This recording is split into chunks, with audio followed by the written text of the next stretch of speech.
আজকে হামের যে ইস্যুটা আপনারা রিসেন্টলি রিপোর্ট করেছেন, ওখানে আমি লাস্ট নিউজ পর্যন্ত দেখতে পেয়েছি যে অলমোস্ট 47 কিডস আর অলরেডি ডেড।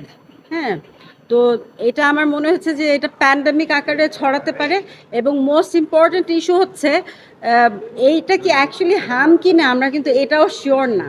মানে বাচ্চাদের শরীরের যে ছবিগুলো আমি দেখতে পেলাম, এটা অ্যাকিউরেটলি হাম কি না এটাও কিন্তু একটা ইনভেস্টিগেশনের ইস্যু রয়েছে।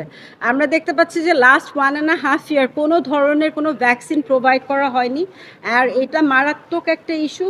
বাচ্চারা মারা যাচ্ছে, বড়রা জ্বরে ভুগছে, এবং জ্বরটা কিন্তু খুবই সিরিয়াস। অনেক ডক্টরস বলছে যে এটা করোনারই একটা আপডেটেড ভার্সন হতে পারে।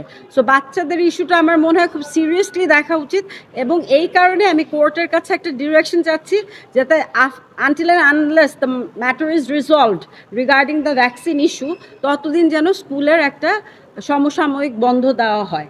এবং আরেকটা ইস্যু প্রেয়ারে আমি ডিরেকশন চাচ্ছি যে একটা ইনভেস্টিগেশন টিম গঠন করা হোক, যেখানে বলা হবে স্পেসিফিক্যালি যে এই ভ্যাকসিন রিগার্ডিং দ্য ভ্যাকসিনস, যেটা একটা দেশের সবচেয়ে গুরুত্বপূর্ণ ব্যাপার, আমাদের বাচ্চাদের একটা ব্যাপার, তাদের শারীরিক অবহেলাটা কেন, এটা কি কারণে ভ্যাকসিনটা গত 1.5 বছর এটা আনতে পারেনি।